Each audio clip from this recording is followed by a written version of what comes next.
What do you guys think of the new layout? Do you guys like this layout or do you not like the layout? Give me a thumbs up if you like this, or thumbs down if you prefer the rounds. So we're testing right now with doing a full day multifamily event. Owen Dasher and I are putting this together, and we're testing out seating to get an idea if we can actually fit 200 people in this room. And so we're testing some stuff out for this event that we're going to do in July. And that's the reason of the change. So we're just doing some testing around here. And if you're wondering why all the changes, but we're going to get started here. My name's Ted, and I run the Omaha REIA with my wife, Jessica, which is out the front. You might have met her. We always like to start off by introducing our sponsors on the side, also allowing our sponsors to come up and speak, our event sponsor and our drink sponsor. And then we're going to go over some upcoming events. We'll go over a little bit about Stella. And luckily, Stella made it because we had, three flight changes today? Yes, and so at 6:07, we came in right from hot from the airport. And then we get started. So it'll probably be on about 15 minutes.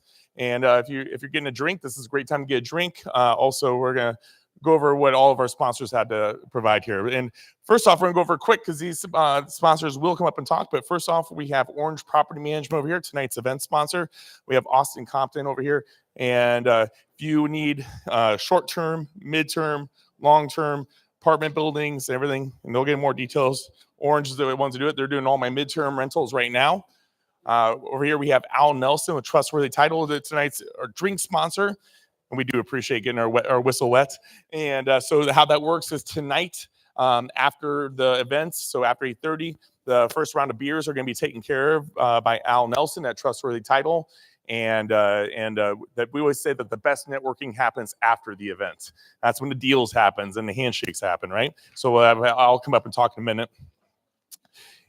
And then we have MOTAC, Metro Omaha Tobacco Action Coalition. Do you want to tell us a little bit about MOTAC? Yes. So I'm Maggie Rasmussen with MOTAC, Metro Omaha Tobacco Action Coalition, and we help property owners, managers, landlords with their smoke-free policy. So helping them implement a smoke-free policy or smoke-free property. We can help with multi-unit housing or even your single-family homes with implementing the policy and then enforcing it. So giving you enforcement strategies that will lead to effective enforcement and compliance. Cool thing, Maggie's got a lot of stickers and brochures too. So my Airbnbs, I use her stickers and put them, say no smoking and all that stuff right in there. So it's really helpful for that. So we appreciate that. Thank you so much. We have Chris Warren from Snap House, and Snap House is a photography business. Before Chris talks, we did a quick Facebook Live. I think it was yesterday, and I like to reshoot all of my Airbnbs every 6 months to keep the photos fresh. Also, I was told by Luke Carl that when you update your photos on your listings consistently, that you actually get higher rankings. Also, if you make more phone calls into them, if you're a what do they call that when you're Airbnb Superhost? If you call in, use your Superhost status, and the more calls you come in, also the higher rankings that you get. So all that's really important to me because I do a lot of Airbnbs. And Chris came in, used our REIA discount, knocked out, 4 or 5 units yesterday. And so super helpful. So we'll post those pictures and give you a shout out. But Chris, can you tell us about Snap House? Snap House, I have the Omaha Lincoln area. I can cover up to an hour outside of Omaha and Lincoln. I do photography, I do videography. I do 3D to 3D tour. I think that really shows off a property really well. There's a bunch of things that I'm able to do through that franchise, and I'm really happy to be a member and a part of that because I'm able to do so much. I'm able to do a lot more than I would have been able to if I was to go out on my own. So please take a look at that website, see what my offerings are, and I guarantee you're going to find some unique things that you can do to really show off your property. Also, we have Rob over here, and Rob has been coming to the REIAs now for almost 4 solid years. He's the sponsor of REIA Radio Podcast, if you heard his commercials, and he's been a booth sponsor now for quite a long time. things that are a little unique with JM Real Estate Capital. They're not just your typical lender. You guys do everything. You do everything from hard money to mortgages. You help businesses out, business loans. I mean, you guys do everything. Can you tell a little bit more about JM Real Estate Capital and the services that you do provide to the members? Hey guys, Rob, JM Real Estate Capital. You need money? You got lots of it. My partners about $3 trillion liquid backing me, so I never run out. Difference between us and private, we don't run out. Fix and flip, fix and hold, buy and hold, new construction, refinance, got you covered. High leverage, low rates in all 50 states. Go up to 100% financing on the rehabs, go up to 90 loan to cost on your new construction, on 85% on a purchase on your straight purchase DSCR, cash out refis up to 75% loan to value. Give us a call. It's 844-WE CLOSE, 844-WE CLOSE, or try my cell, 917-362-0057, 917-362-0057. Thanks so much. Awesome. Thank you. Yes. Over here, we do have a couple books we're giving away. So over here, if you put your card or just write your name on a canister, first off, JM Real Estate Capital brought Think and Grow Rich by Napoleon Hill. Great book to give away tonight. And we've Austin Compton at Orange Property Management has given me a pile of books to last me a year and a half for giveaways, unless we just pile them all up here. But he provided The Growth of Gears, using a market-based framework. And one thing we always say is if there's a book, you read it, you get something out of it, bring it back, put your card in it. We'll shout you out for putting your card in there. So, and then every time you bring it back, put a card in there too. It's kind of cool to see how it travels, and we'll keep on giving that back away. So we appreciate that. Just put your card in there. At the end of the night, we'll do a drawing for those cards. So thank you for everybody doing that. So appreciate everybody's support. Hey, raise your hands if you were here during the blizzard last. Oh my gosh, 140 people showed up on blizzard night out of the 224 RSVPs we had. So, I mean, thank you so much. That was amazing to see. We have quite a bit of seating set up in the room. So I know you're like looking around, but when I did a head count earlier, we had a little about 80 people in here right now. And I know the bar is completely full. If you didn't hear me say it earlier, Owen, Dashner, and myself, where's Owen? Raise your hand. He might be drinking old fashioned. Yep, he's in the back there and drinking old fashioned, right? Yep. And Owen and I are working on a full day real estate meetup. It's going to be based on a small multifamily event. We're looking at having 5 speakers. We're still coming up with the final pricing, but the goal is to be right about $300 for this event. And we're going to have 200 tickets. And we're testing out seating right now to see how this is going to work seating wise. And if this works and is successful, because there's quite a bit of money goes in this, we're hoping to do different topical events. So, storage units, it could be flipping houses, small single families. But we're going to talk everything from legal, property management, acquisition, what you do after you have the property for years and unloading it. Everything that has to do with properties. We're going to analyze deals. Am I missing anything, Owen? Underwriting. Yep. So it's going to be a fun event. There's going to be a lot of details. We're trying to lock down a national speaker. We're not going to name his name yet. And but we're going to have very, very prominent local speakers coming to this event. We're super excited about this. And we're hoping to have an official announcement here in the next couple weeks for you guys. We're locking down 2. It's probably going to be a Wednesday in July. We're going to pick 2 dates that work for both Owen and I, and then we're going to hand it out to all the speakers that we're working with, and whatever date gives us the most speakers to come in, we're going to go with it. So that's the plan right now. So stay tuned. We're going to have more details on that. We'll put that on the Omaha REIA Facebook page. Cool thing is that the Omaha REIA Facebook page is about to hit 9,000 followers in the next week or two. And that's a huge accomplishment because when we took over the group in 2020, it was a locked page and there was only 200 followers on that. And so it was really limited. The only thing is that we do not have 9,000 reviews on our podcast or everything else. So if you guys could get a chance, give us a review on our REIA page or our Facebook page or our REIA radio page. It means the world to us. and I'm kicking these wires out, so I'm sorry about that. But I do want to invite up a few people before I get into more details here. I do want to invite up Al Nelson up here. He's our drink sponsor tonight, and have we get a little bit of information about Trustworthy Title. Al is providing the drinks tonight, as I mentioned. After the event, you can wet your whistle, have a good time. And if, one story I know that Owen will back up is he was sitting at the table with Clint Bartlett after having a drink, and they were able to get a deal worked out, buy an off market deal. Both of them walked away making $10,000+ on that deal, and it happened just by networking and having a good time, sipping a little something.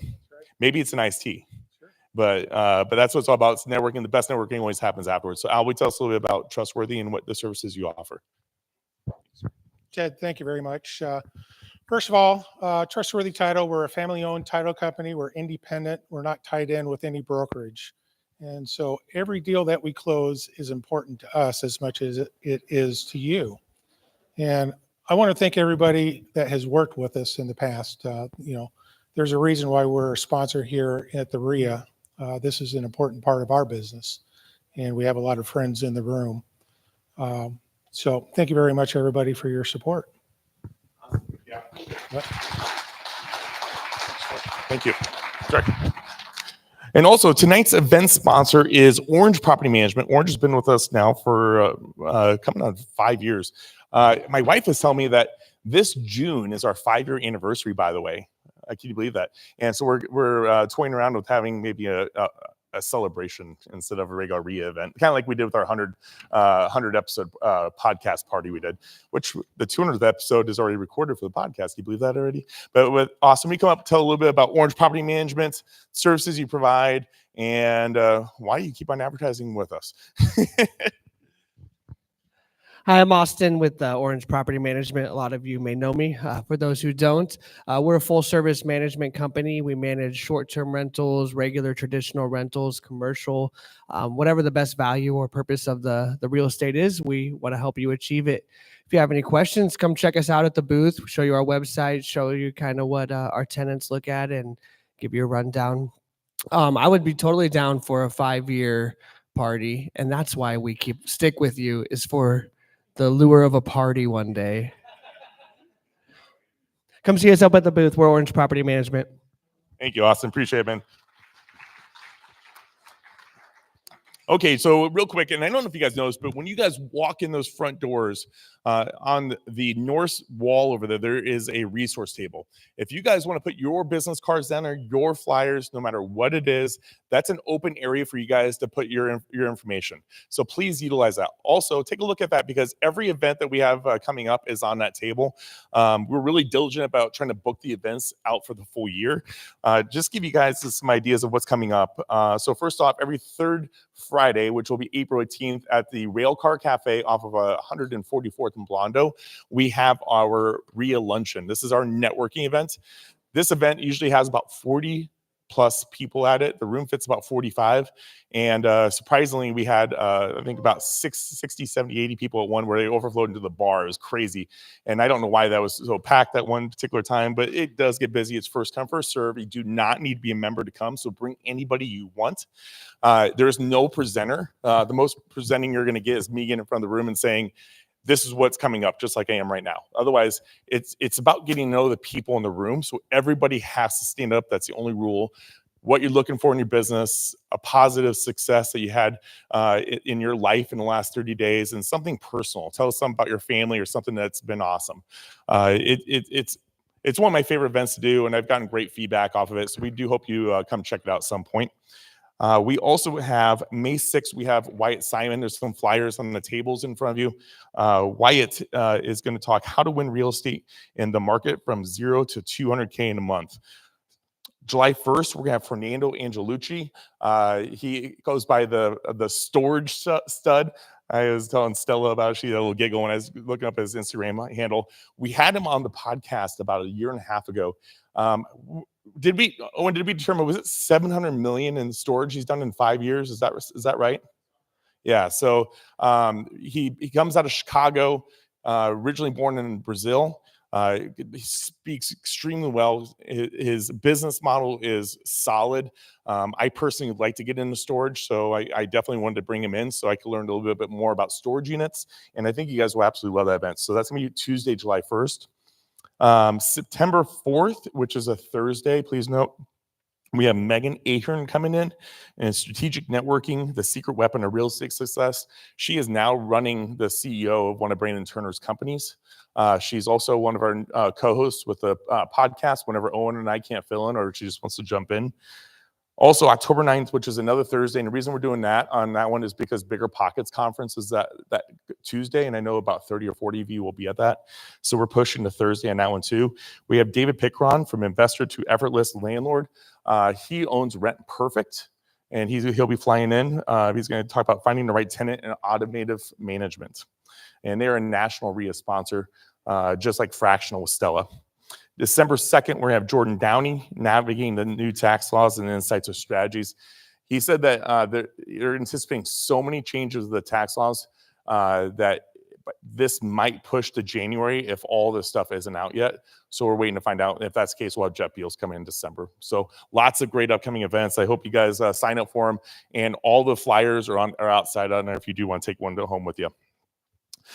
Just again, want to give you guys a shout out to a few new and renewed sponsors. This is important to you because they're all providing discounts to you.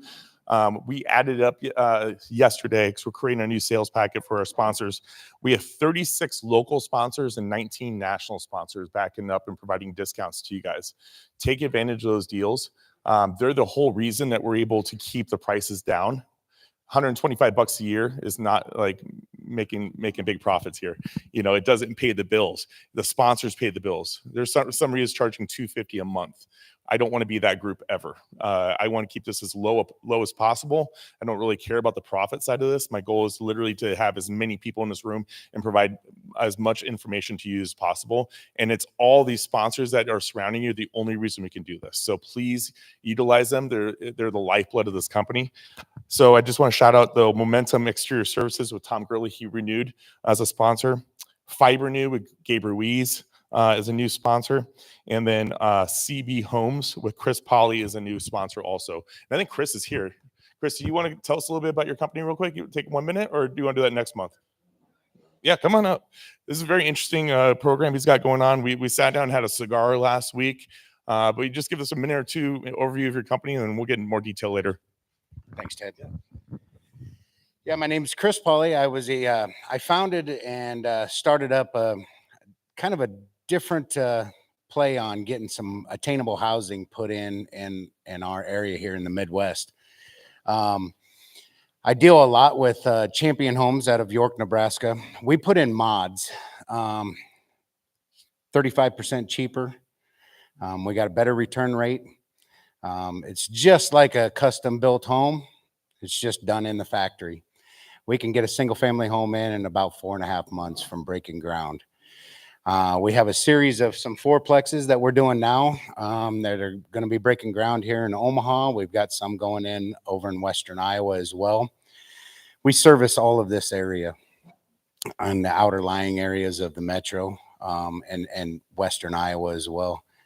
I wasn't too prepared for this, but you know, I will be around later on if anybody wants to speak a little bit more on it.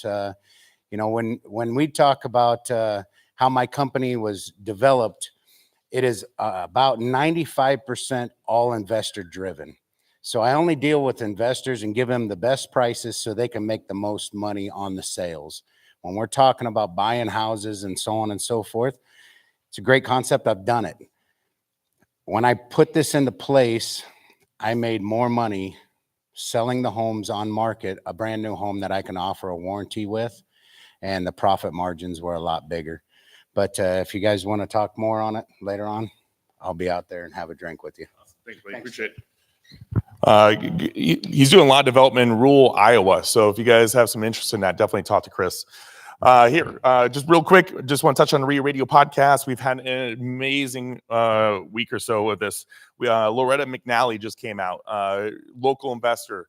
talking about buying North Omaha, South Omaha, and doing Section 8 and how she's been able to succeed in it. 35 years of self-managing. We have our real estate rundown on 198. That's just O and I shooting the breeze, talking real estate, talking about the upside coming up. We felt like there was so many people that missed a great event with Jason Dries. We went ahead and edited that out, and we have Jason Dries episode on 199, and it'll be an edited down version. If you guys missed that event, or if you were here, definitely re-listen to that. It was so good that we wanted to replay that one. And we just recorded our 200th episode with Brandon Turner, our number one podcast we've ever had, from episode 60. And it was a totally different feel. We brought Megan Ahern in. Denlis came back in the studio. Denlis hasn't been in the studio for a minute, and so he was producing and on the mic. So we had a lot of fun. It was like bringing everybody back together. And Megan was one of our first 10 episodes, and she was the reason that we got Brandon in the first time. So I think you guys are going to absolutely love that episode, and I love your guys' feedback on that. The REIA Radio, it isn't a profit center, but it is a passion project. But if it wasn't for the podcast, we would never met Stella and create such an amazing relationship with her, and got so wowed by that. And then and we're like, you got to come on in. And so that's what brings the people in here, is the podcast. So please support that. We appreciate that. But without further ado, I'm going to do an introduction here. Do we have a speaker mic set up, Denlis? We'll be in. I know, but for people who have questions, how are we going to handle that? Okay, so in the back there. So there's if you guys look at the really good looking guy in the gray there, Neil Gallus, no, Owen Dashner, yes. There's a microphone right there. That's just a good looking crew in the back, I gotta say. But there's gonna be a microphone set up there in the middle. If you guys have a question, we would love it if you can and able to go to the microphone. We'll have that wired up in here in a second, and that way the people online can see it, but also it makes it so the sound is a lot better. If by chance you can't get up, or you just don't want to get up, raise your hand, and I'll run around the room and then find you and bring it to you. But if you guys don't talk in the mic, nobody can hear you. So that's the only thing that we do request. But without any further ado, first of all, I want to thank you all for joining tonight. We're thrilled to have here an exceptional guest that had made significant strides in the real estate investment world. I mean, she literally just came from doing a partnership event with Pace Morby the last 3 days, and her voice is completely gone. So you should ask her about that if she doesn't bring it up. But it is my honor to introduce Stella Han, the co-founder and CEO of Fractional. Fractional is a groundbreaking platform that empowers individuals to co-own investment properties, making real estate investment more accessible and collaborative. Stella's journey is truly inspiring. Beginning with limited capital and experience, she leveraged strategic partnerships, innovative financing to build a personal portfolio exceeding 150 units across major cities such as Atlanta, Houston, Dallas, Cincinnati. Her expertise in underwriting and deal analysis has been instrumental in her success, and she is passionate about helping others discover and develop their investing superpowers. Before founding Fractional, Stella honed her skills as senior software engineer at a firm which was involved with organizations like On Deck and Country Capital. She's an alumni of Carnegie Mellon University, and she has balanced her technical pursuit with a deep passion of music, even performing as a soloist at Carnegie Hall and serving as a concert master for the California All-State Orchestra. Under Stella's leadership, Fractional has gotten support from prominent investors, including Will Smith, Kevin Durant, Fifth Wall, and underscoring the platform's innovative approach on real estate investing. Tonight, Stella will share her insights on raising capital and scaling up real estate, whether you're just starting out or looking to expand your business. Her experience and strategies will provide valuable guidance to elevate your journey. And without any further ado, can you give her a huge Omaha welcome to Stella Han?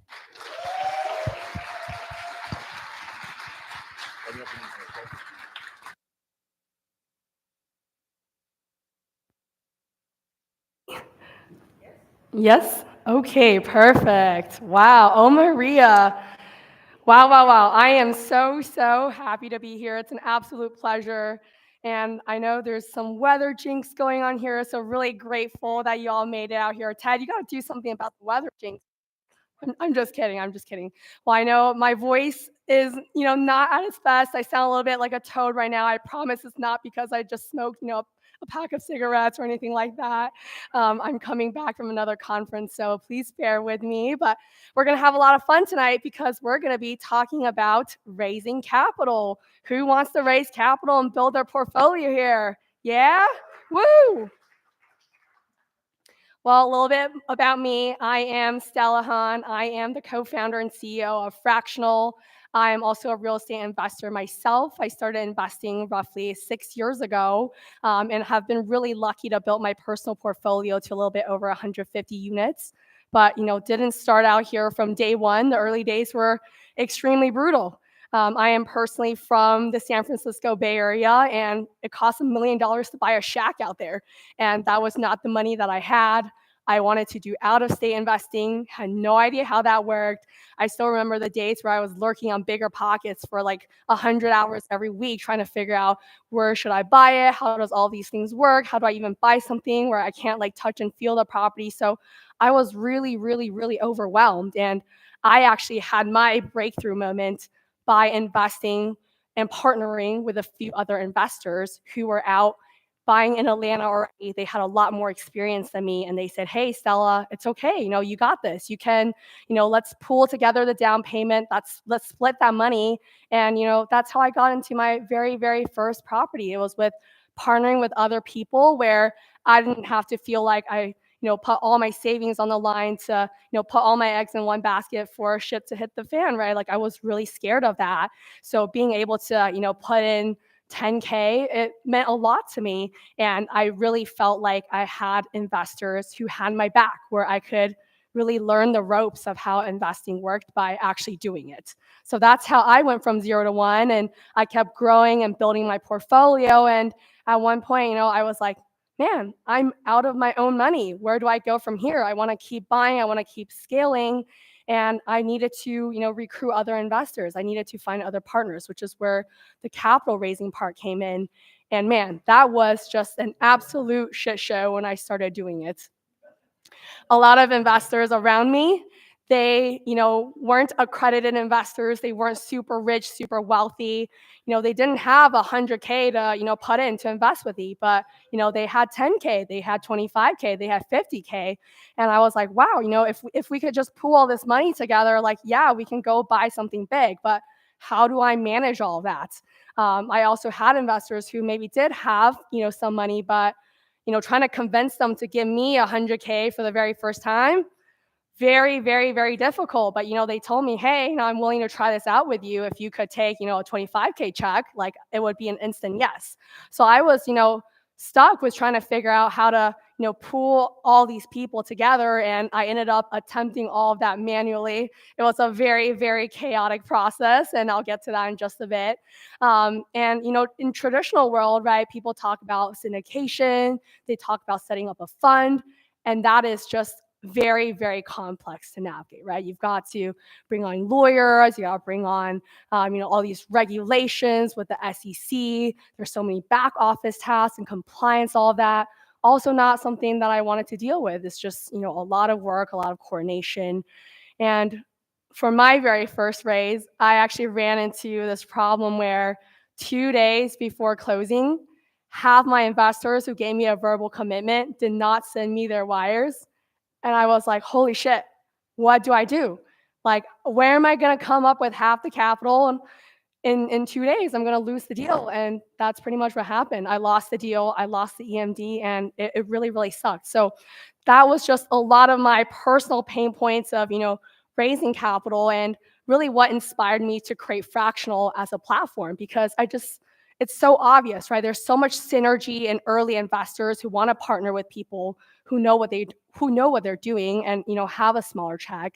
And if we can really bring those together, then you're really unlocking, millions of dollars from your community, from your network, where you can pursue bigger deals together. So we created Fractional to be able to, facilitate all these relationships, have people come in and invest with you with as little as even $5,000, and then let Fractional really take care of everything on the infrastructure side, from legal, back office, and compliance. So that's why I started building the company a little bit over 4 years ago, January of 2021. It's my pandemic baby. And I've been, really lucky to have grown the company, and we're backed by some really awesome people like Fifth Wall. They're the largest VC in real estate, and celebrities like Will Smith and Kevin Durant as well. So it's been a really, really awesome journey. And I know a lot of people are probably, having questions around how does all this work? How are you taking in unaccredited investors? What is this? So really what we're bringing into the table is this concept of an investment club. And what this means is, essentially you can pre-raise capital from your network based off of a criteria that you have, right? A lot of times when you're looking for deals, you probably have some sort of buy box, or you have some sort of, investment strategy, right? Like I'm looking to do fix and flips, in Omaha, right? Or I'm trying to, do private money lending to fix and flippers at 12%, whatever it is, right? Multifamily, whatever your criteria is, that buy box, it doesn't change per deal. So what you can do is, tell people, hey, this is my investment criteria. Show people some case studies of deals that you've done before, right? So they know that, what you're looking for, what your target is, it's realistic. It's not just something that you're pulling out of your ass, right? So show people the case studies. And then from there, you get investors who want to join your investment club, who want to do this with you. And you can basically, pre-pool that capital up front. And then the third point, this is the really, really interesting and important part. So with an investment club, you want investors to actually vote on the deals that you're bringing back to the club to get their approval that this is something you want to move forward on. And I know maybe that sounds a little bit iffy, but it's actually, not as complex as it sounds. So for example, right, like if your criteria is I want to do private money lending in Atlanta, as long as you're bringing something that fits that criteria, people are gonna, vote within, a few hours, say yes, right? This is a deal. This is PML. It's not all of a sudden a short-term rental in Austin, which clearly doesn't fit, right? And they're coming in here because they believe in your leadership. They want to do deals with you. So really, as long as you're bringing something in that fits the criteria, people are, incentivized, right? They want to move on deals because they know good deals don't wait for anyone, right? So they're going to cast that vote in. You're going to reach, that quorum, that bar that needs to be met for the club to move together. And then, you just deploy part of the capital on that deal. So that is, essentially what Fractional is about. It's, building active collaboration. It's the investment club strategy. And for folks that have a very specific deal, you can do it through a joint venture, which is also something that we support. So really, this active participation, this makes an investment club not a security. A joint venture is not a security. And because it is not a security, the SEC can't say anything about it, right? The SEC is not, complaining that you're investing with your 5 friends because it's not a security, right? So as long as there's this active participation in the decision-making, which is really what the voting is, right? It really unlocks a lot of access and allows you to work with more investors, especially non-accredited investors, right? There's lower regulatory burden. Everybody has more transparency, more control in, the super important matters. And if you're someone that wants to give back to the community, to your network, it's really a great way for your investors to have more of a hands-on experience in learning how investing works, right? So that also is a really great selling point for why someone should invest with you rather than just, throwing their money in some sort of black box fund where they have no idea what's going on. They can actually learn the process by doing deals with you. So I'm going to show everyone a live demo of how Fractional works, but we really just cover the whole, start to finish, the entire journey of fundraising and everything that comes after it. So the first part of it is, hosting your business plan, actually raising the capital. So I'm going to show everyone a screen of what that looks like. So this is, one of the projects that's on Fractional right now. We basically host, this is very similar to just what a business plan is, right? What you want to do, what you want to invest in. This is a very specific deal. So this is a joint venture structure.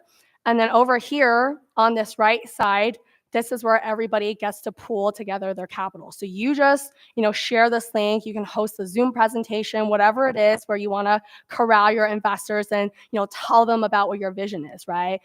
Go over this business plan with them, share this link. And then what happens next is, if someone is like, yes, I want to invest, count me in, all they need to do is click that blue button.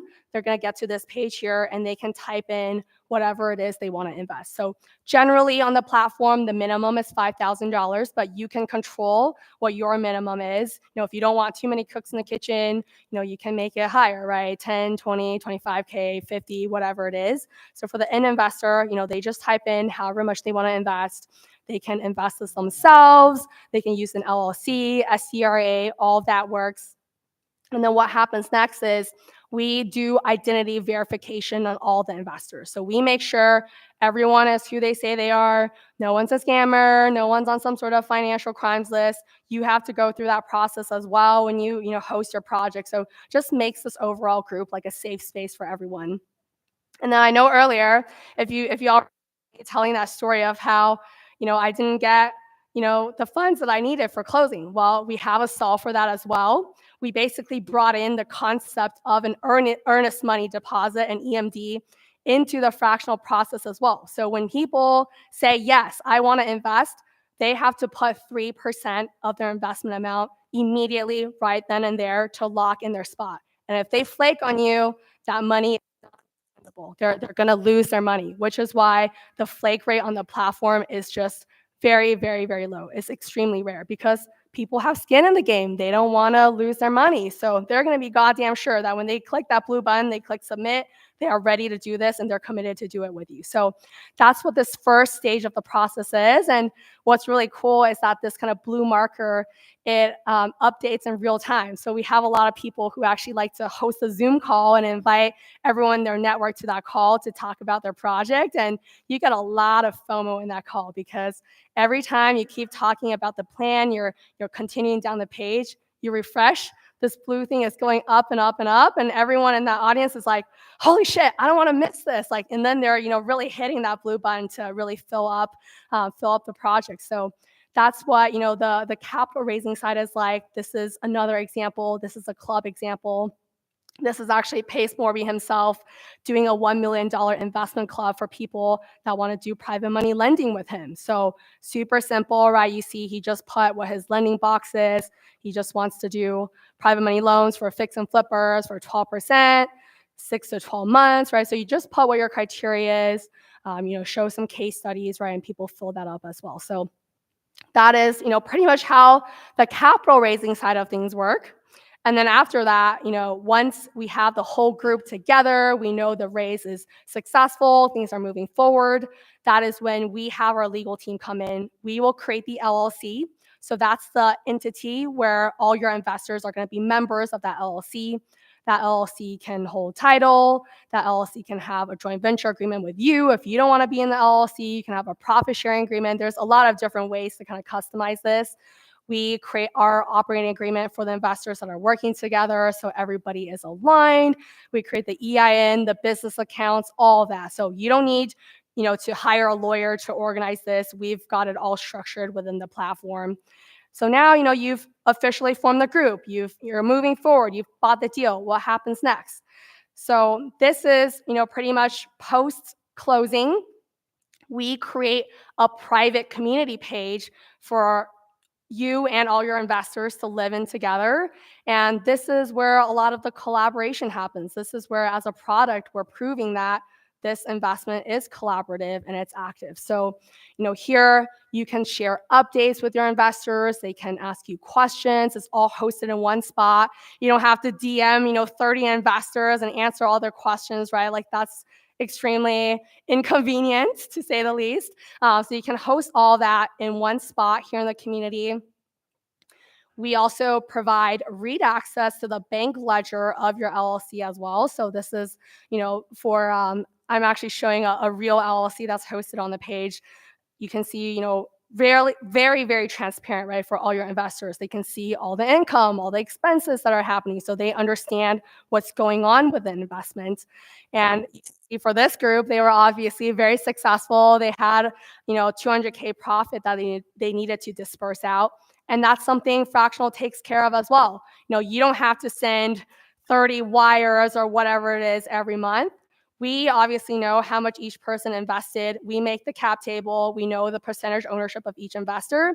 So we just calculate pro rata what each investor should be paid out for their, monthly, quarterly cash flow profits, whatever it is, profits of sale. We calculate all of that, and we automatically disperse it to each investor and just send it directly to their bank account that they have connected on the platform. So that is this screen you're seeing here. All these investors' distributions, we just sent it out automatically so that you don't have to.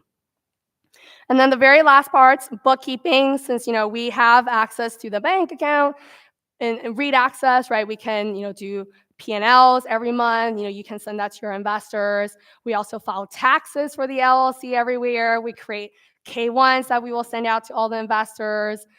Any sort of, compliance, BOI, that's been on and off, but we've been doing it anyway. So really, covering everything from an infrastructure perspective so that, you all can start involving more of your network, more of your community to do deals with you, really up level and streamline that capital raising process.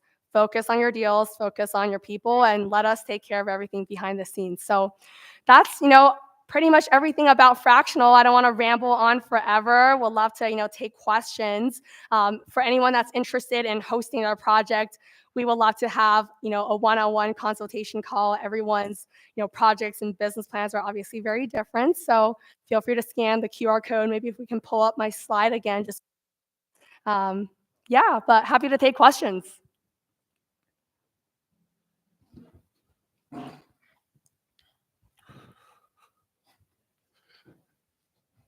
Raise your hands. I can come to you, or we have a mic in the middle.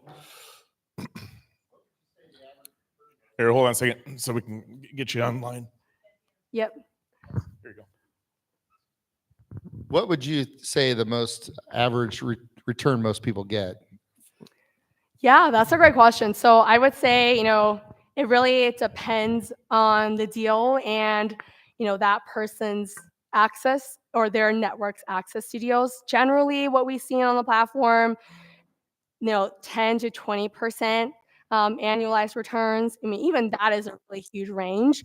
And, that's why I go back to saying like, it kind of really just depends on, how much access your network has. Like we've worked with leaders where, they offered, they were doing a deal and the underwriting was roughly around 8% annualized returns, which is definitely on the lower end of what I see across the platform. But their network just instantly funded it because they don't get access to anything else besides their leader who they love and trust. So they're comparing 8% to very minimal interest that they're making in their bank account. It was like a hell yes for them, right? So I think it just, really depends. And that's why people ultimately a lot of times invest in you as the leader. If they believe in you and they want to work with you, sometimes the returns is not their first priority.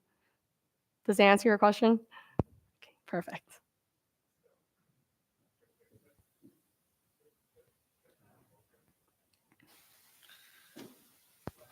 Hey, Stella, when choosing a partner, what are some red flags that you run across that maybe we don't want to approach that specific person? Yeah, great question.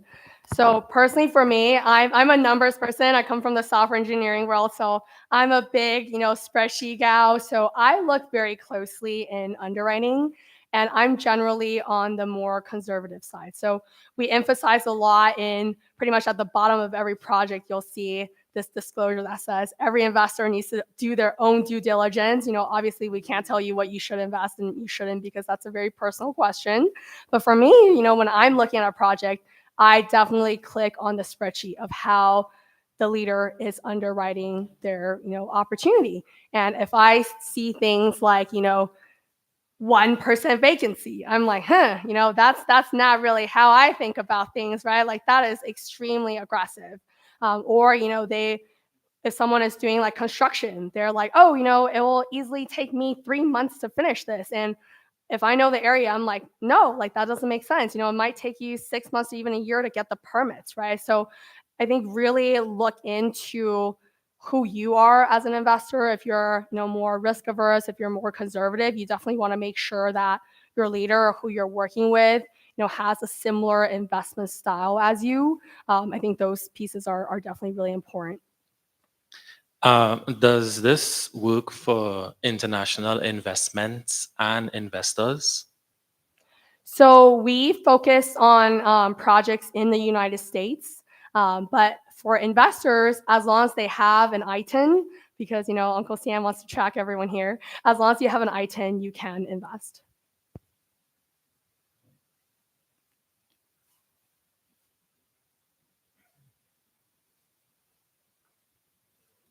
Hey, how's it going? Thanks for coming today. I had a question. Most of us investors like to use leverage or banks. It sounds like your system collects most of the information that a lender would need. Does it help facilitate that information exchange with the system and the lender?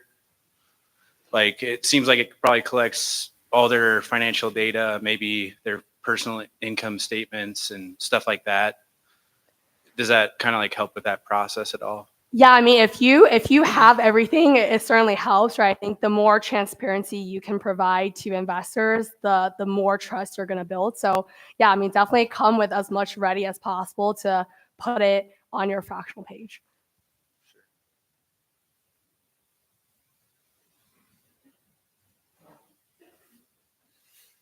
When it comes to underwriting deals, are you guys supporting the individuals with the underwriting side of this, or is there any resources that you're providing? Yeah, great question. So we don't underwrite the deals for investors. Hopefully, as a leader, right? If you're leading a project, hopefully, you should know how to underwrite your project, because if you don't, that's definitely a major red flag to everyone, right? But something we do help with is, maybe if you're raising capital for the first time, right? You might not know how you want to structure the capital raise, or how you want to share equity or profits with investors you're bringing on. So that's something that we're happy to help you model out. So to give an example, maybe you're doing a long-term hold where you need $200K down payment and you want to raise that from other investors, and you're thinking about $200K, how much equity should I give for that? How much of the cash flow should I give for that, right? So that's something that we can help you model out, as long as you have your own underwriting for what this project would look like. If you just bought it all yourself, right, just with the raw numbers, then we can basically piece out different sweat equity levels or different cash flow breakdowns, things like that, so that you can create a plan that makes sense for you financially, and also makes sense for your investors too. When it comes to structuring a partnership, what type of partners should we look for? Is there an ideal number of partners that we should bring on? And how do we decide what roles are best for everybody? Yeah. So really, it depends on, how many investors you like to work with. Since I've done this a lot of times already, I don't mind working with a lot of investors. Like Pace's $1 million club that I showed earlier, he's got, close to 50 investors in there. So legally, you can go up to 100 people in the LLC, but that is definitely very, very uncommon. We haven't hosted anyone who's got 100 people yet. So usually what I see is, between, I would say 3 to 20 investors is pretty common. And we have a responsibilities list, and that's a call that we like having with investors who do the deal with you too. So there's actually some very unique ways for them to share responsibility and stay active. So very basic things like, maybe assigning an on-call rotation where every month you have a different person in your group be responsible for reviewing the P&L, right? Nothing crazy, but it is something that's active that they should look at. Maybe it's for example, responding to property management emails if you have a smaller group, right? Maybe you have a quarterly rotation where a few people are in charge of reviewing emails. Maybe it's some people are more responsible for reaching out to you for updates, whatever it is, right? So probably don't want your investors to be super involved in the day-to-day where they have to like call up, the property manager to ask about like a broken toilet, right? Like hopefully you're, jumping in on those things, but there's still other responsibilities that are more lightweight, but, are important in the success of an investment where, they can take on those responsibilities and share as a group and stay active that way.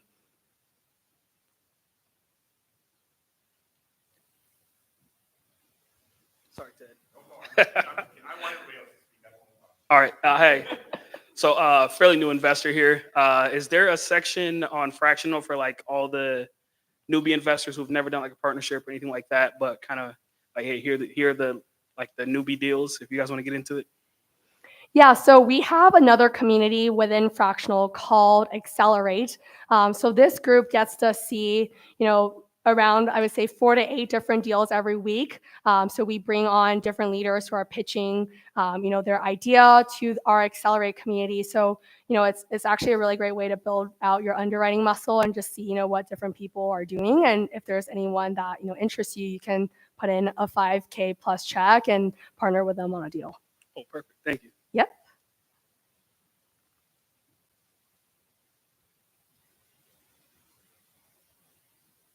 All right. Well, I got a question. I'm a vendor here. I'm a sponsor, and there's going to be a lot of other vendors in the room too, I'm sure. But I was wondering about, do you guys have a vendor list on the website that people can pull up when they're putting their deals together? Not yet, but we would love to build one. That's for sure.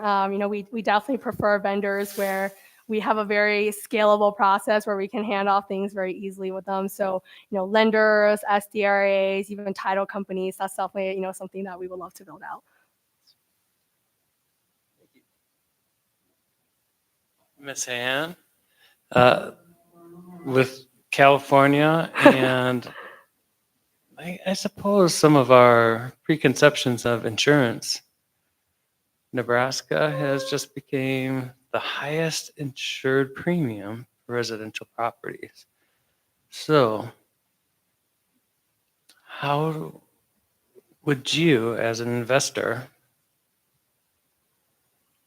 help change that to be more economical for our local investors? Ooh, that's a tough one. Well, I don't know if I have enough power to change the insurance.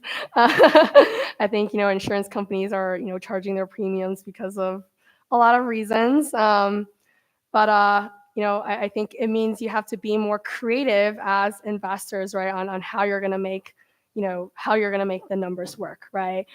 So even me working closely with Pace Morby, right, like his whole thing is about creative finance, buying properties subject to or seller financing, things like that. So it's kind of like, the market is going to change as it changes. So you got to always, think bigger, be creative, and figuring out, okay, if insurance is going up and it's hard to, make an impact on that, where else can I get creative? Where else can I negotiate to maybe bring some of the other costs down? So that's kind of how I would think about it, bigger picture wise. If, some things it's hard for you to, personally be able to shift things around super quickly.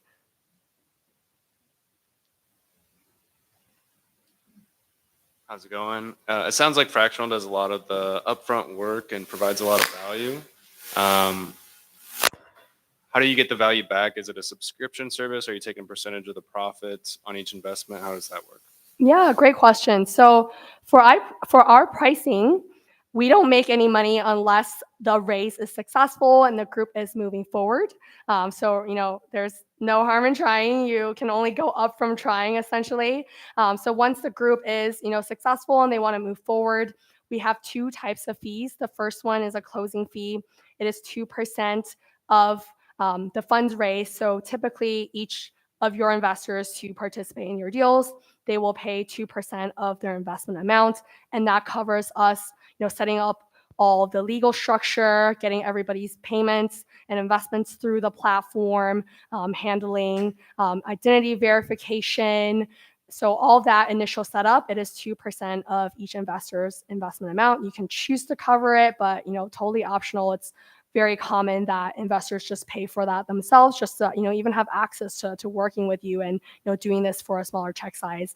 And then from there, we have an annual service fee, which is $2,500 per LLC. So this is not per investor. So a really great way to scale is actually, you make an investment club, that's $2,500 a year, and you can, do 5 deals in that, 10 deals in that, right? So it's per LLC, it's not per property, it's not per investor, and that covers everything back office, bookkeeping, tax filings, K-1 distributions, profit distributions. So, I think it's pretty competitive pricing. People have to pay that and more, even just to hire a CPA and run a VA team. So that's how our pricing works. Okay, so let's say I want to start a hard money lending company because I saw you talk about PaySmarty, and I don't know anything about hard money lending company, and you got somebody approaching you that says, I have the contacts, but I don't know what I'm doing here. I mean, what advice are you going to give that person? Are you going to say, maybe you're not the right person for this? Or do you guys have some advice for somebody who wanted to start a club and start pulling the money together to be able to provide that lending? Yeah, great question. So, I mean, it's definitely recommended that if you're leading an initiative that, hopefully you have experience, but we've also seen cases where people are just really passionate about wanting to build something. So, you just want to be upfront about where you're at. I personally had a friend who was really, really interested in short-term rentals, but she's never done it before. So she created an investment club, and in her, business plan, it was like, hey, I'm new to short-term rentals, but I really want to do it. Who else is kind of in a similar spot and just wants to learn together and just start from ground zero? And she even made like a 4-week schedule of like what she intended the group to do. Like week 1 was, hey, let's find other short-term rental investors in our network, bring them on. Week 2, let's, identify a market. Let's bring in different agents and interview them. Week 3, let's pick a market and start hunting for deals. And week 4, let's start underwriting and, kind of go from there. So it's really up to you, right? If you're really passionate, you have a vision, you want to do something, and even if you don't have the experience, create kind of a plan on how you want to get there, and recruit other people that are passionate just like you and want to conquer it together. Okay, so let me take this a whole another direction though. Me personally, I have a handful of short-term rentals I'm of mine that I'm looking to sell. But what if I wanted to start a fund to sell off a share of the properties I already own? Could I bring people in to buy out a portion of it, making it so I could still stay a partner in the properties I already own? Yeah, you definitely can. But Ted, don't say the word fund. We don't like that word. Oh, here. I'm sorry. Whatever. But yes, you can, do a joint venture or do a Joint venture. club to, essentially bring in other partners, even for projects you already own. That's another acquisition strategy that we've seen folks do as well, where, maybe they didn't get to start a club in time and they really found a deal and they had enough capital to, at least take that deal down individually at first, but they're not going to stop there. What they do is kind of a reverse process where it's like, hey, I've used my own capital. I bought deal number 1, and then I'm going to bring it to my club of investors and say, hey, would you all be willing to, pull together $200K to, own 60% of this deal? And, if their club says yes, right now they have $200K that they can go buy another deal on, right? So it's kind of like a reverse chronological order where if you do have enough capital to lock things down first, and then you can bring on other partners to take on some of the equity and keep growing that way as well.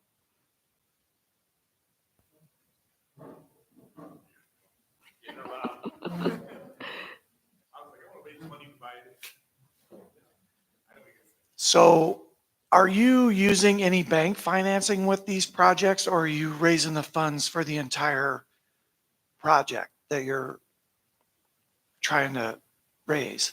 Yes, really great question. So you can definitely use mortgage financing. That is very common. I would say most people are not buying all cash. And that's actually a really good reason why you should get sweat equity, especially if you're, the personal guarantor or you're the person getting the loan. It's a really great reason to tell your investors, right? Like, hey, I'm on the line for the loan, right? Like I'm getting this loan, that makes sense for why I should get another 5 to 10% because I'm taking on additional risk. So that's definitely an option. We've also seen some people offer investors in their network to be the credit sponsor and give them a little bit of sweat equity too. So yes, definitely very possible and very common to put financing in place. Have any of your hard financing ever failed you and you lost on one of your investment choices? For me personally, Yes. yes, yeah. I mean, there's definitely deals that have How not much? gone as I expected. Yes, even in cases where I was a private money lender myself, the initial projections, even when I underwrote it, I felt like there was enough margins to pay off the first position and me being in second position, and the timeline ended up being a lot longer than expected. And even with the collateral, being in second position, I wasn't able to make all my money back. So obviously investments have risks, things happen, and that's Okay, why. you were second. Yep. What happened? Well, we No, you. what, me? Yeah, did you have to pay that back? No, I'm the lender in this case that I just gave. But you said you were second position Yes. Like I'm the second and you position. lost it? Yeah, I didn't get all my principal back. Okay. Yeah. Real estate is real, it's not always good. So when you form the club, right? And let's say you finished, let's say it's 5 people in the club, but then you want to add more people later. Is it possible to add people and increase the number of people in the LLC, or is it fixed after you form the LLC? So it's preferred to make it fixed because if you add more investors, you're going to dilute your existing investors. Obviously, you can ask them, right? Like, hey, can we bring on more investors? And if they approve, right, as long as they vote and approve, then everything is fine. But they will probably be asking a bunch of questions like, why are we diluting ourselves? What's happening? Why do we need more money? So yeah, I mean, it depends, right? As long as they approve, it's okay. But generally it's preferred to just know how much you want to raise up front and just, collect all those from the people that you need. And then kind of related to that, a lot of people ask about exit strategy, selling their shares, things like that. So definitely in your business plan, you should stay upfront for what your vision of the project is, right? If it's a long-term hold, say that. Like, I think we should hold for 5 years. We can maybe vote in year 3 on if we want to do a refinance, things like that. But you don't ever want, you to think it's a 5-year project and your investors to think, oh yeah, it's a 1-year thing. And then, after year 1, they're like, I want to sell, I want to sell, I want to sell. And you don't want to do that.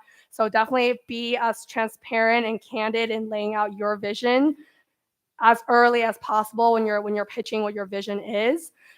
In an edge case scenario, say someone has like a family emergency and they really want to get out before the rest of the group does or before what the plan actually is, they can obviously offer to the rest of the investors in the group. They have right of first offer essentially on buying out another partner in the group. Or just like on the regular market, they can try to maybe find one of their friends to buy their position as well.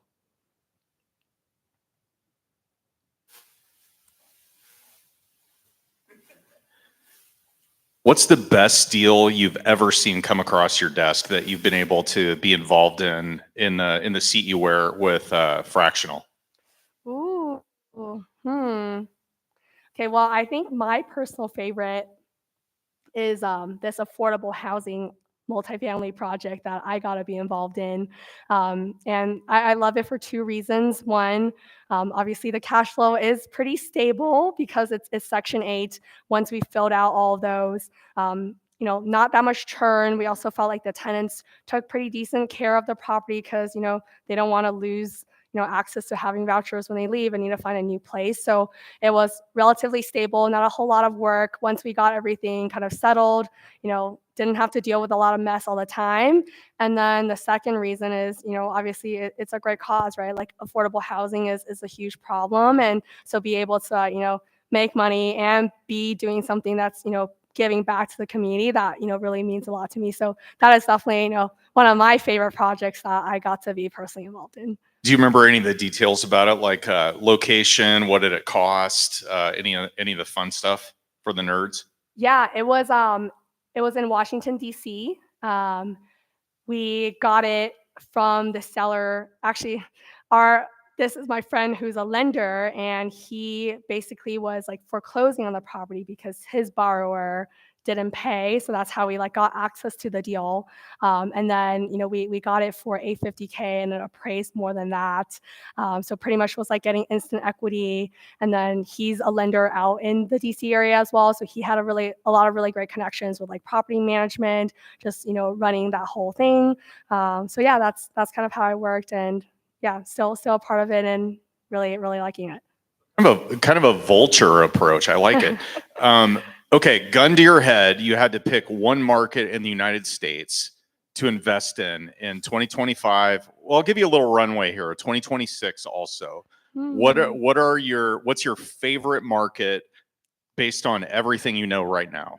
Ooh, I don't know. Well, Ted was telling me about a lot of new developments going on over here. So I don't know if I'm a little biased right now, but I told Ted, I was like, wow, I didn't know all this. And we were, driving down the highway and just seeing everything, left and right. So that was, very, very intriguing to me. Obviously, I'm very new to this. I don't know this particular market super well, but when you see signs like that where, you've got really great employers, there's a lot of build right now, those are all really, really great signs. I personally am very big on Atlanta. That's where most of my personal portfolio is. And also don't take any of this as investment advice or anything like that. Everybody's answer is going to be different. It really depends on what you're looking for. Me personally, I like having a balance of appreciation and cash flow. So that's why I like Atlanta as a market, because you can cash flow. It's not crazy cash flow, but I personally, even coming out of the tech world, I like to find places where there's a growing tech industry where I know, the market isn't going to fall behind. And, a big conversation right now is AI. At the conference this past weekend, a lot of my friends and I were talking about San Antonio being maybe a potentially, kind of iffy market because a lot of their major employers are call centers. And, call centers will probably very likely be replaced by AI, right? So what's going to happen to that market?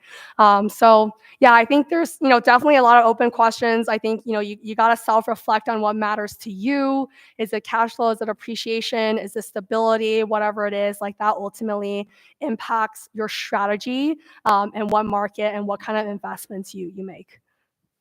Okay. All right. Little pivot here.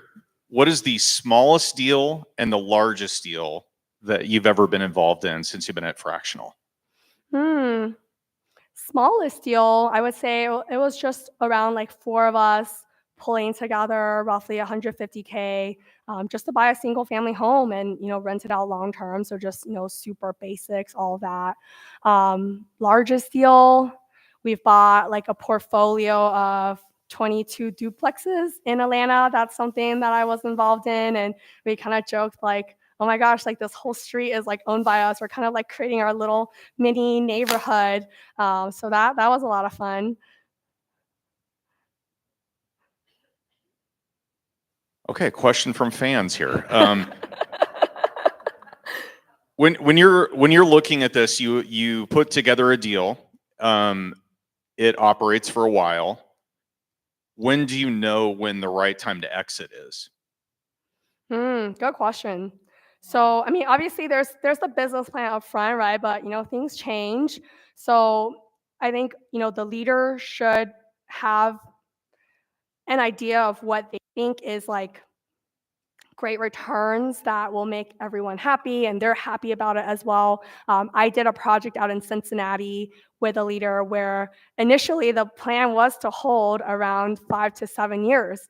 But then the pocket that we picked, it appreciated so much within just 2 years where, we were we kind of already hit our 5-year projection in year 2 already. So that's why he called for a vote on the platform and he kind of broke it down and was like, hey, this is the numbers right now.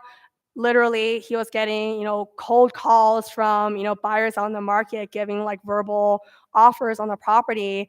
And it was like, hey, this is what we're looking at. If we just sold it today, do we want to just do that right now? Or do we want to stick around for another 3 years? But you don't know what's going to happen in 3 years, right? So we put out the vote. He voted, yes, let's sell today. And, a lot of us felt similarly. We also, believed in his leadership as well. And we're like, yeah, I mean, hey, we met our goal early. Like, let's just call it a day now, right? Take in our checks. It's a happy celebratory moment for everyone. Like, let's not risk what can happen later. So yeah, I think you just gotta, always stay up to date, always evaluate your portfolio, and then when you see maybe an opportunity that's, too hard to pass, just, present your opinion and see what else, what other people think. Have you ever experienced any 1031 exchanges through through your collective customers, clients, where they transact, say they sell a deal like you just talked about, roll it into something else, or is it kind of like just recapitalize and then move on to the next? Yeah, I would say 1031s are pretty rare, just because to be able to do it, basically everybody in your group has to say like yes, and then the entire LLC is 1031 into something else. So usually it's like once you have an exit, people are like, cool, we had an exit, and then they might just go do something else just because like you need everyone to want a 1031 to do it. But for shorter term projects, we've definitely seen like continuing like working together as a group. So I would say it's like more common for people that want to be private money lenders together. So you might lend money, and then 6 to 12 months later, you already have the principal and the interest back. It's generally a more passive investment. So they're like, yeah, let's go do it again. Like, now we got our principal and interest. Let's go fund another fix and flipper, right? So yeah, it really just depends on the project. But I think for things that are longer term, we don't really see that as often. Gotcha. Okay, last question before Ted gets the hook out. Florida, buy the dip or avoid like the plague? Well, I am personally avoid like the plague. I'm actually dealing with one of the projects that I'm in. We initially bought it thinking that like people would use it as a second home or a vacation home, and then yeah, we haven't been able to find a buyer. So yeah, I'm trying to get rid of it as soon as possible, even selling it at a loss, just because I think the earlier I can recoup my funds, I can deploy somewhere else where I can make the money back quicker. So again, personal opinion, don't take it as investment advice, but yeah, I think just reflect on what you think is right for you. All right, bonus question I'm going to sneak in here. If you were going to go out and buy something tomorrow with everything what would you buy and where would you buy it? Well, I'm personally at a place where I don't have enough bandwidth to operate and lead a super hands-on investment. So for the deals that I'm more actively, like new deals that I'm actively getting into right now, I am more active as a lender these days, just because you pretty much just do the underwriting up front, and there's not much day-to-day afterwards. So given that that's the place where I'm at, and I know the Atlanta market really well, what I'm currently doing is first position loans to fix and flippers in Atlanta. Thank you. Yep.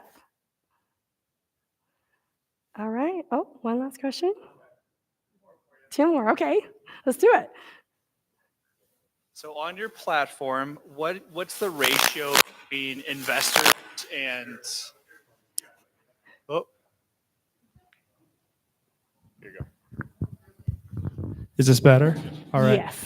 So in fractional, what is the ratio between investors and then raisers for projects? Yeah, so we have roughly around 100,000 users, just general investors on the platform. But we actually tell everyone who wants to raise capital on the platform to not treat fractional like some magical place where they're just going to get money. Things do not work that way. And the reason why it's that case is because when you're leading a project, when you're raising money, Trust is a huge element. Most of the time, people are investing in you because they want to work with you. They care more about you than the asset. I would say that is true for, all projects. They believe in you first and then the asset. That's why there's such a big range in the returns that we see on the platform, because people want to work with you first. And if they trust you and you're the only person they trust, they're going to invest with you even if it's 8%. There's 20% projects going on Fractional, right? So it is really, really important to bring on people in your network, in your community that want to invest with you. And once you get there, that's going to give a reason to, strangers on Fractional to want to look at your deals, right? Because they're going to see a lot of different projects. And, why would they, all of a sudden get interest in yours instead of all the other things that are going on? It's because they get FOMO, right? If they start seeing, wow, this project is getting 50, 75, 80% funded already, they're going to be wondering, what's going on over here, right? Like that gives them the reason to click on it, to join your Zoom call, and, potentially fund the rest. So that's, how I would think about it from like a marketing or like who to bring on perspective. We're here to amplify. We obviously have a great user base, but don't think of us as like, we're magically gonna bring you money, but, we would love to, obviously close the gap for you. Appreciate that. That's a great answer. I had one more for you. What asset class has had the most success on your platform? Oh, it's definitely, I think changed and pivoted as the markets have changed. When we were just starting out, during the pandemic, money was almost free, right? So anything kind of worked. There were a lot of single family home purchases, small multifamily, and then there was a short-term rental craze and everyone wanted to do short-term rentals. Now we see a co-living craze. We see RV parks, mobile home parks. So yeah, it really kind of just depends on what's hot. That's, kind of what we see becoming more popular just during those times. Hello, you've done a great job tonight, by the Thank way. you. And it's a great product. So my favorite book says you have not because you ask not. So I always ask. Let's say, for the sake of argument, to piggyback off of Denlis's question, that there is a person that's licensed and owns the brokerage rights to a country. And that country offers fee simple title and strata title just like here. So the process is very similar. Would your company consider partnering with somebody that already knows that market and maybe developing an international side? Possibly. Like Belize. Possibly. I mean, we would love to, go into, internationalization. What's important to us is obviously from a legal and regulatory and compliance perspective, everything is all sorted out. We have the former senior counsel of the SEC as our legal counsel, which is why we feel very confident about the product and what we're building out here. But I don't know anyone in another country and how all of that works right now. But, if that's something that could be figured out, we would definitely be open to that. Awesome. Thank you. Yep.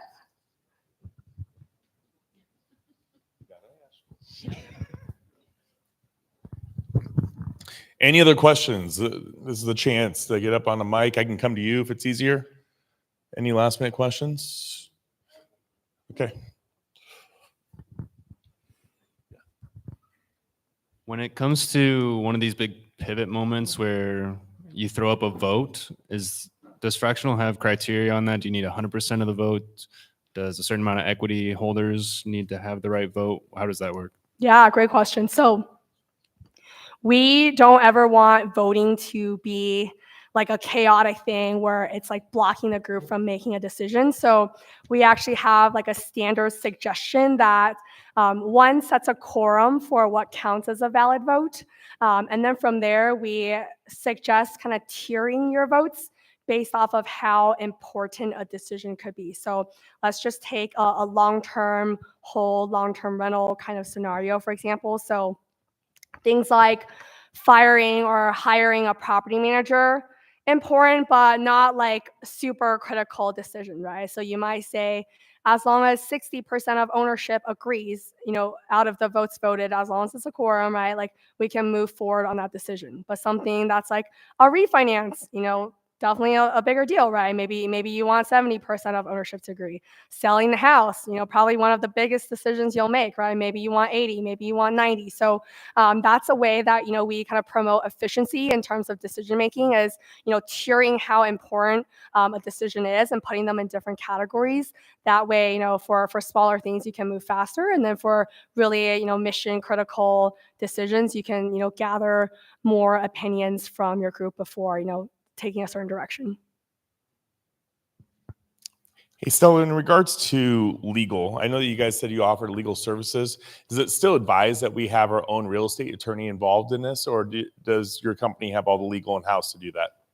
So we create the legal agreements for the LLC, but if you're personally considering do I want to get into this, or maybe you have your own lawyer where you want them to take a look at our operating agreement, that's all totally cool with us.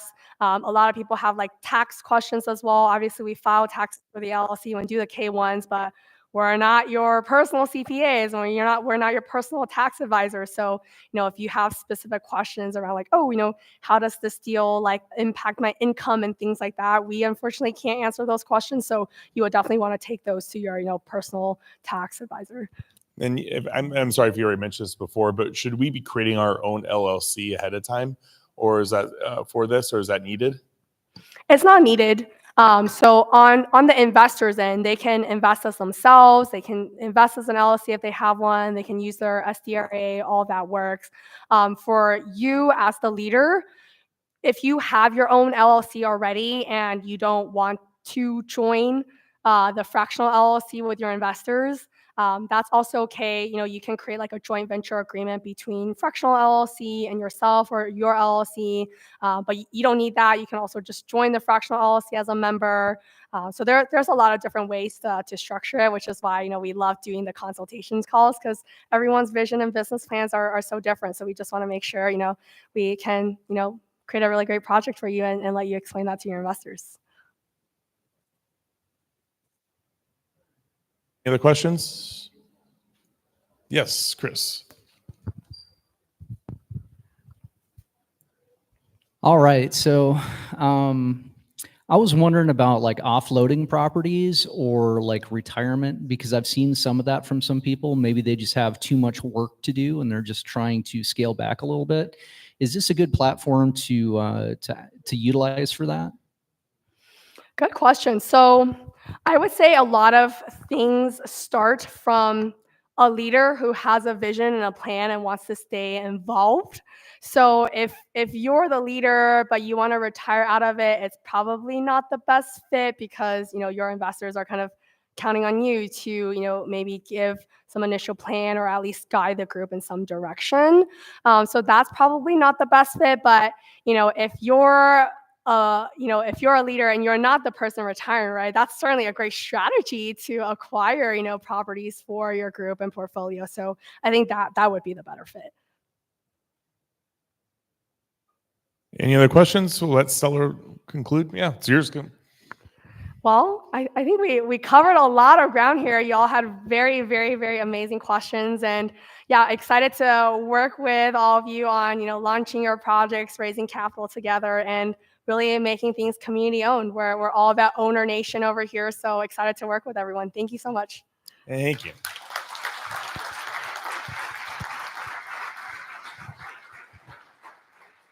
Now, Stella, for the people that maybe were a little too nervous to ask questions, are you going to hang out for the happy hour? Yes, definitely. I will be sticking around.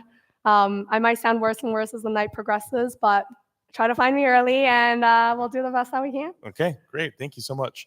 Yeah, so like I said, we do a happy hour event that's sponsored by Al Nelson down at Trustworthy Title, and the drinks are going to be covered for the first round of draws, just so you guys know. Somebody always tries to get a handful of cocktails. Those are on you, just so you guys know. We do like to open up the floor. We're having a little bit of mic issues there, so I can bring the microphone to you. But what we like to do is if you have an announcement, a deal, or something you want to ask of the group, this is your opportunity. Denlis has got a mic in his hand. If you do want that opportunity right now, will you guys raise your hand and Denlis will come to you? This is an easy crowd, Denlis. Okay, well, I guess we got nothing. No deals. Nobody's got a deal to give. Wow. I got a handful of off markets and selling some of my stuff. So if you guys want any information on that, let me know. There's a shout out. Okay. With that being said, again, thank you so much for Orange Property Management tonight for being our event sponsor and a 5-year sponsor. We really appreciate it very much. Thank you. Also, just thank you to everybody that participates in this. The group here we have, I truly think is amazing. I love how we give. I love how we talk. I love how we don't hide our successes. It just doesn't happen in the other groups that I go visit and the other people I talk to around the country. The other people around the country are astonished we even give away the videos for free. Like, you have live feeds? I'm like, yeah, it's not about the speaker all the time. The speaker brings the people and educates us, but it's about the networking that happens. And I'm just so blessed to have such a group here. Thank you so much. Before we go, we do have a book drawing I'm going to do. So Rob's going to bring the drawing thing up here, and we're going to go ahead and do that drawing. And then if you guys have your business card, you can pop it in there as he's walking by. Rob, you want to bring that up? Or Owen can bring it up. Okay, if you want your card in there, and the books will be in the back. It's Napoleon Hill and the Gears by, I don't remember what, something, it's a Gears book, right? Austin? Something Gears. Yeah, we don't remember. You read it a long time ago. Oh, man, Owen, look at him going around like that. It's like church and taking an offering. Pass it down, buddy. Pass it down. I told my church they stopped taking the offering plate going down because since COVID, and I'm like, you guys are losing money. You are the best looking Vanna in the world, man. Thanks. Yeah. Okay, so here, no, you got to pick it. Yeah, let's see. Okay, ooh, what was that dinger? Oh, Denlist is up here too. You're gonna hand the books out. This is very glossy. This is amazing. We can move over so Denlist is on camera here. The big reveal. Let me throw my trusty readers on. All right, the winner of Think and Grow Rich, we have Terry. Why'd you give me this name? Thank you. Shmeja? Shmeya. Sorry. With iTex. I get a shot at the business too. iTex, which is bartering. Is this like trade a paper clip and you end up getting a house out of the deal? Is that? Yes. Unless you want the Gears book, you get to pick which book you want. She already has that one. Oh, okay. This is so weird. Yeah. Don't make it weird, bro. Here you go. Hold on. Hang on to that. All right. Do you have anything you want to give away on? Not with me. Okay. It's in the truck. Isabella? He has. Oh yeah. Okay. Next up Think and Grow Rich. We'll try this again. We have Isabella Reynoso. Did I get that right? I hope. Yes. Congratulations. Thank you. You can give that back to the GM. Oh, do you want us to redraw or do you want to give it away to somebody? No, that's all we got. Do you want it though? Redraw. Isabella says, let's redraw it. She wants the excitement to continue. We're taking her card out then. Throw that on the ground. All right.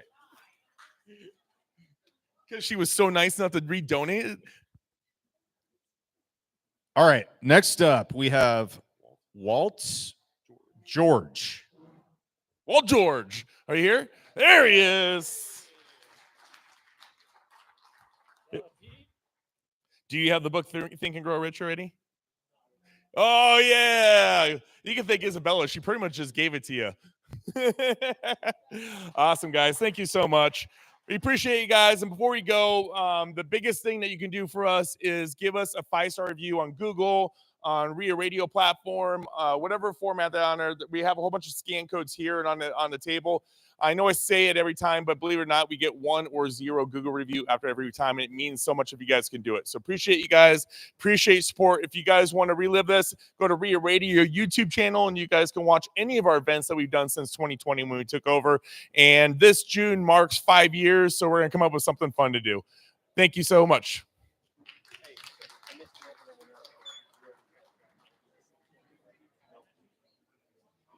Impacts every landlord. Hey, Nate Eccles wants to take the mic real quick and talk about something that's going to go through legislation. I'm gonna let him chat a little bit about LB 643 real quick to give you guys a heads up on that. And feel free to get some drinks in the meantime. Sorry, I wasn't here for the opening announcement, so I wasn't sure if this went through. So right now will be the time to talk to your state senators and vote against LB 643. What that would do is any landlord with 30 single-family rentals in Nebraska would no longer be able to write off your interest, your taxes, or your maintenance on those properties. So it's kind of a big-ass deal. So Paul Vacheski has a whole YouTube about it. You can look at that, but it's in session right now. So you want to talk to your state senators about that. Question, Owen? 30 single-family properties. It does not include multifamily. Got it. So the idea of the law is they want to force us to sell our properties so that owner occupants can buy them.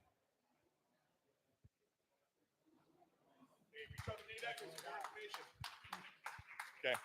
Thank you guys. Enjoy the drinks. Have a good night.